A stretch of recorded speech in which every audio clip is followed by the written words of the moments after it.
Hello students. तो आज के इस वीडियो में आपका स्वागत है। आज हम चर्चा करेंगे कुछ ऐसे पॉइंट्स हैं जो बहुत ही कॉमन हैं। जैसे मान लीजिए इसमें दिया है able to, be going to, be liable to.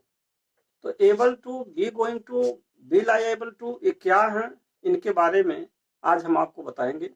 तो आइए देखते हैं और शुरू करते हैं इनके नियमों के बारे में और कैसे इसका अर्थ निकाला जाता है और इसके क्या नियम हैं और किस तरीके का ये अर्थ देता है, कहाँ कहाँ हम प्रयोग कर सकते हैं। आज हम इसी की चर्चा करेंगे। तो लेट अस सी। देखिए, इसमें सबसे बड़ी बात है कि use of be able to. तो सबसे पहले आप ये देखिए, यहाँ बी एबल टू लिखा है, फिर बी गोइंग टू लिखा है, फिर आपका बी लाइएबल टू लिखा है। तो इसमें एक शब्द जो आपका बी आ रहा है, इन तीनों ही शब्दों में बी आपका कॉमन है। ये तो क्लियर हो गया। जैसे be able to, be going to, be liable to. तो अब बी क्या है इसके बारे में समझिए।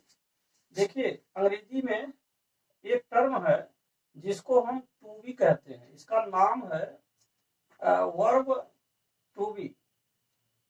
एक जो है ग्रामर में एक टर्म है वर्ब टू बी। यहाँ आप समझिए तो अच्छा होगा। Verb verb to be, verb to be, यह जो है ग्रामर का एक टर्म है। तो वर्ब टू बी का मतलब क्या हुआ, जिसमें आपका इज आएगा, एम आएगा, आर आएगा, वाज आएगा, वर आएगा। हम इसी को कहते हैं वर्ब टू बी। तो इसका मतलब हुआ कि अगर बी एबल टू लिखा है तो एबल टू का हमको प्रयोग करना है, परंतु किसके साथ। देखिए, यहाँ टू बी माने हो गया इज, एम, आर, वाज और वर। इसका यह मतलब हुआ कि जहां जहां पर बी आया हुआ है वहां वहां पर आपको वर्ब टू बी लगाना है। देखिए, ये जो वर्ब टू बी लगाना है, यानी कि ये जो बी आया है वो ये करा कि इनमें से कोई न कोई लगेगा। इसी प्रकार यहाँ जो बी आ रहा है इनमें से कोई न कोई लगेगा। यहाँ जो बी आपका आ रहा है इनमें से कोई न कोई लगेगा। तो इज, एम, आर, वाज और वर के बाद आपको एबल टू जोड़ना है, अथवा इसके बाद आपको गोइंग टू जोड़ना है, या इसके बाद आपको लाइएबल टू जोड़ना है। तो आइए अब चर्चा करते हैं, आगे चलते हैं। अच्छा, एक बात और भी है कि इसमें कई सारी जो है कई चीज हैं, जो वर्ड्स हैं जो वर्ब टू बी में आ जाते हैं। सबसे पहले तो ये समझ लीजिए कि आपका इसमें बी भी आ सकता है। जैसे अगर मान लीजिए फ्यूचर टेंस आता है तो फ्यूचर टेंस में आप अक्सर जानते हैं इसमें विल बी का प्रयोग होता है, और या तो इसमें शैल बी का प्रयोग होता है। तो यहाँ बी ऑटोमेटिक आ जा रहा है, तो बी को भी इसमें ले सकते हैं। तो आइए अब हम एग्जाम्पल से इसको देखते हैं। सब एग्जाम्पल्स हैं, कुछ उदाहरण हैं, जिसमें पहला उदाहरण है, जैसे वह अंग्रेजी बोलने के योग्य है। तो यहाँ पर आप देख रहे हैं वह अंग्रेजी बोलने के योग्य है। तो यहाँ पर लिखा गया वह की अंग्रेजी ही हो गया, और ही के साथ आपने इस वर्ब टू बी में से इज लगा दिया, इज हो गया। इसके बाद एबल टू आपने इसमें जोड़ दिया। अब इसके बाद यहाँ वर्ब की जो है फर्स्ट फॉर्म आ गया, ये आपका फर्स्ट फॉर्म रहेगा, और इंग्लिश। तो ये हो जाएगा he is able to, he is able to speak English, यानी वो अंग्रेजी बोलने के योग्य है। इसका यह भी मतलब आप समझ सकते हैं। यहाँ पर एक चीज और समझ लीजिए, यहाँ पर एक बात और भी हो सकता है कि he is able to speak English का मतलब हो गया he can speak English, he can speak English. कहने का मतलब यह है कि वो अंग्रेजी बोल सकता है। तो यहाँ जो कैन है, कैन का दूसरा अभिप्राय एबल टू भी हो सकता है। एबल टू, एबल टू माने योग्य, अर्थात उसमें ये क्षमता है, उसमें ये कैपेसिटी है कि वो अंग्रेजी बोल सकता है। तो आप इसको दो तरीके से कर सकते हैं, चाहे कहिए he is able to speak English अथवा ही कैन स्पीक इंग्लिश। या ही कैन स्पीक इंग्लिश का मतलब हो गया he is able to speak English, या he is able to speak English का मतलब हो गया ही कैन स्पीक इंग्लिश। तो इस तरीके से आप ये समझ सकते हैं कि एबल टू मीन्स हो गया, यहाँ पर आप कैन लिख सकते हैं, यानी कैन हो सकता है किस समय, अगर प्रेजेंट टेंस होगा तो कैन होगा, और यदि पास्ट टेंस आ जाए तो वो कुड भी हो जाएगा। पास्ट टेंस के आने पर कुड का प्रयोग हो जाएगा। अब जैसे मान लीजिए अगर ये कहा जाए कि वह अंग्रेजी बोल सकता था, तो वहां पर आप उसको लिख देंगे he was able to speak English, यानी कैन का फिर वहां ही कुड स्पीक इंग्लिश हो जाएगा। तो जैसे he can speak English present tense के लिए है, तो पास्ट टेंस के लिए कैन के स्थान पर आपका कुड हो जाएगा और स्पीक हो जाएगा और इंग्लिश हो जाएगा। तो इस तरीके से कुल मिला करके एबल टू मीन्स यानी कैन और कुड ये जो भी है इसका मतलब हुआ एबल टू। अंग्रेजी में आप इसको एबल टू कर सकते हैं। अब आइए दूसरा उदाहरण, आप यह काम करने के योग्य हैं, यह भी प्रेजेंट टेंस में है, तो इसके साथ यू लिखेंगे। आपके अंग्रेजी यू हो गया, और यू के आने पर आप यहाँ आर लगाएंगे, तो यू आर हो जाएगा, एबल टू हो जाएगा। देखिए यहाँ यू आर एबल टू लगाया गया और डू दिस वर्क हो गया। तो ये आपका उदाहरण नंबर 1 और 2, ये दोनों ही किस टेंस में आया? ये दोनों ही आपका प्रेजेंट टेंस में प्रयोग हुआ। तो प्रेजेंट टेंस में आने पर आप जानते हैं इजयमाल में से कोई कोई लगेगा, तो ये आपका प्रेजेंट टेंस में है। और इसी प्रकार आपका यह भी प्रेजेंट टेंस में है। और अब आप नेक्स्ट देखिए उदाहरण नंबर 3, वह गणित पढ़ने के योग्य था। अब यहाँ देखिए पास्ट टेंस हो गया, तो यहाँ हमने बताया था कि जैसे वाज आ जाएगा, वाज एबल टू हो गया, ही के अनुसार यहाँ वाज लगाया गया, तो he was able to study maths, वह गणित पढ़ने के योग्य था। तो ये आपका हो गया पास्ट टेंस के लिए। और ये पास्ट टेंस में क्या बता रहा है? He was able to study maths का मतलब हो गया, इसको आप कह सकते हैं कि ही कुड, इसे आप कह सकते हैं ही कुड, और he could study, he could study हो जाएगा और इसके बाद मैथ्स हो जाएगा। तो यहाँ पर अर्थ ये दे रहा है कि वो मैथ्स पढ़ने के योग्य था, अर्थात वह मैथ को पढ़ सकता था।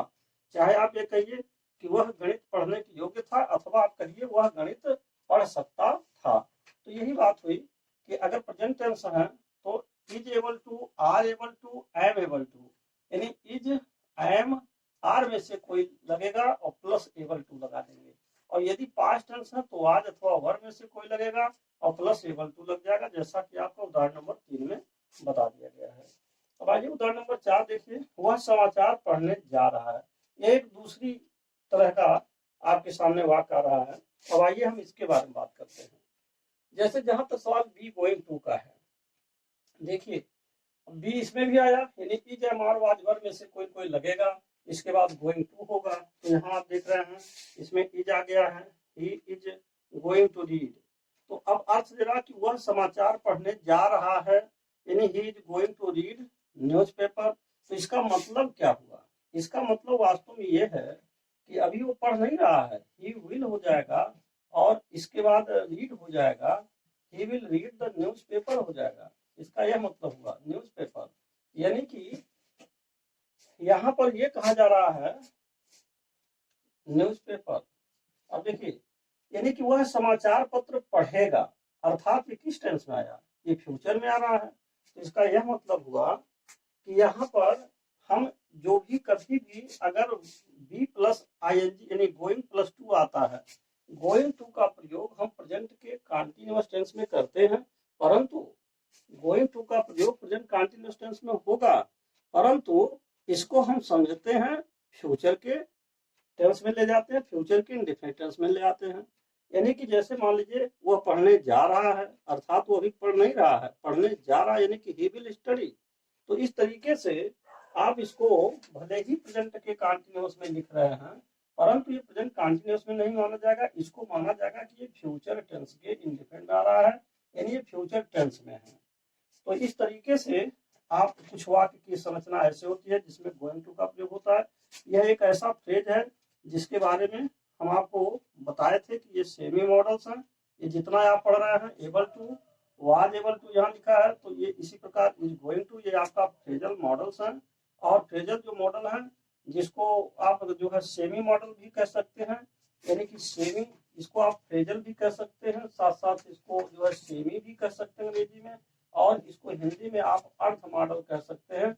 अर्थ मॉडल का मतलब ये हो गया कि ये कुछ मॉडल का अर्थ देने लगता है और कुछ जो है मुख्य क्रिया या सहायक क्रिया के रूप में काम करता है।